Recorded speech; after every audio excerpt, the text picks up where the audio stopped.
कहानी है एमिली की, जो अपनी लाइफ की हर मुश्किल से लड़ रही है। लेकिन एक दिन वो एक ऐसा राज जानती है जो उसे एक डेंजरस और अंधेरी राह पर ले जाता है। और जब उसे सच का पता चलता है तब उसके पास सिर्फ दो ऑप्शंस बचते हैं, जुर्म को छोड़ दे या जुर्म से ही अपनी जिंदगी बना ले। स्टोरी शुरू होती है एमिली से, 30 साल की लड़की जो एक सिंपल जिंदगी जीने की कोशिश कर रही है। मगर एक प्रॉब्लम है, एक्चुअली बहुत सारी प्रॉब्लम्स है। एमिली को जॉब चाहिए, पैसे चाहिए और एक न्यू स्टार्ट चाहिए। मगर हर जॉब इंटरव्यू एक ही वजह से फेल हो जाता है, उसका क्रिमिनल रिकॉर्ड। कभी DUIs, कभी असॉल्ट चार्ज, पास्ट मिस्टेक्स उसका फ्यूचर बर्बाद कर रहे हैं। Bills pending, rent due, car का लोन, मेडिकल एक्सपेंसेस, जिंदगी एक बोझ बन चुकी है। एक दिन एमिली को अपने फ्रेंड के थ्रू एक मिस्टीरियस नंबर मिलता है। ये फास्ट कैश का सीन है, बस एक काम करना होता है। एमिली कॉशियस होती है, मगर पैसे की सख्त ज़रूरत उसे मजबूर करती है। वो एड्रेस पर पहुंचती है, एक हिडन वेयरहाउस जहां डजन्स लोग लाइन में खड़े हैं। वहां एक बंदा यूसुफ एमिली को बताता है, fake credit cards, fake IDs, तुम सिर्फ सामान लेकर निकल जाओ, रिस्क लो और पैसे हाय। एमिली पहले हेजिटेंट होती है, फिर डिसाइड करती है कि वो एक ट्राई देगी। ये एक छोटा फैसला उसकी पूरी जिंदगी बदलने वाला होता है। एमिली को फेक कार्ड दिया जाता है और उसे कहा जाता है कि स्टोर से एक एक्सपेंसिव टीवी परचेस करना है।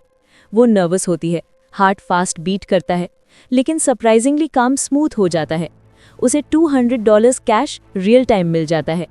ये पैसे उसे खतरनाक तरीके से अट्रैक्ट करते हैं, जिस तरह एक ड्राउनिंग पर्सन को हवा। अब यूसुफ एमिली को एक रिस्की असाइनमेंट देता है, एक ब्रांड न्यू कार चिली से निकालनी है। ये काम पहले जॉब से 10 टाइम्स ज़्यादा डेंजरस होता है। कार कम टाइम में पिक करना, स्टाफ को डिस्ट्रैक्ट करना और बिना पकड़े भाग जाना।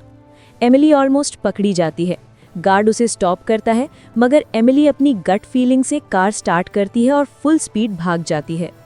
ये एड्रेनलिन, ये पैसे एमिली को और गहरा खींचने लगते हैं। अब एमिली यूसुफ के क्लोज आती जाती है, दोनों के बीच ट्रस्ट डेवलप होता है। यूसुफ खुद एक इमिग्रेंट गैंगस्टर है जो अपना बिजनेस खोलना चाहता है। वो एमिली को बताता है कि इस बिजनेस के पीछे बहुत बड़े लोग हैं और कोई भी रिप्लेसेबल है। एमिली जैसे इंटेलिजेंट और फियरलेस लोग उनके लिए बहुत वैल्यूबल लेकिन एक्सपेंडेबल भी हैं। एक जॉब के दौरान एमिली को कुछ क्रिमिनल्स लूट लेते हैं, उसे हार्ड हिट करते हैं, तसला फेंक देते हैं, लेकिन एमिली पीछे नहीं हटती। वो उन चोरों के घर तक जाती है, उनको स्टन गन से अटैक करती है और अपने पैसे वापस ले आती है।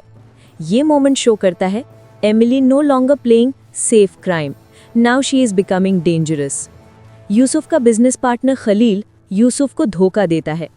वो एमिली और यूसुफ का सारा माल चुरा लेता है। एमिली को तब समझ आता है कि ये पूरा सिस्टम ट्रस्ट पर नहीं, पावर पर चल रहा है और वीक लोग हमेशा रिप्लेस किए जाते हैं। लेकिन एमिली वीक नहीं है। एमिली और यूसुफ डिसाइड करते हैं कि वो खलील से अपना पैसा वापस लाएंगे। वो खलील के घर होते हैं, fully armed, fully prepared. Jason style confrontation नहीं होता, ये एक रियल रॉ डेस्परेट फाइट होती है। खलील एमिली पर अटैक करता है, नाइफ से उसे चोट लगती है, यूसुफ भी बैडली इंजर्ड होता है, बट एमिली स्मार्टली उसे टैकल करके उस पर कंट्रोल हासिल कर लेती है। शी थ्रेटन्स हिम और फाइनली अपना सारा पैसा वापस ले लेती है।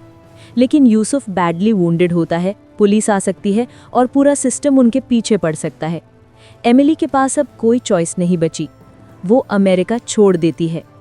कुछ टाइम बाद हम एमिली को एक नए कंट्री, साउथ अमेरिका जैसे रीजन में देखते हैं। New apartment, new life, new identity. अब एमिली खुद वही काम करती रही, फेक कार्ड स्कैम, मगर इस दफ़ा वो लीडर है, स्टूडेंट्स को ट्रेनिंग दे रही है। एक हेल्पलेस विक्टिम से एमिली इवॉल्व होके एक फुल फ्लेज्ड क्रिमिनल मास्टरमाइंड बन चुकी है। उसने वही सिस्टम क्रिएट कर दिया जो कभी उसे बर्बाद कर रहा था। कहानी का मॉरल सिंपल है, जब जिंदगी इंसान को कॉर्नर कर देती है तो वो या तो टूटता है या फिर टूटकर खतरनाक बन जाता है।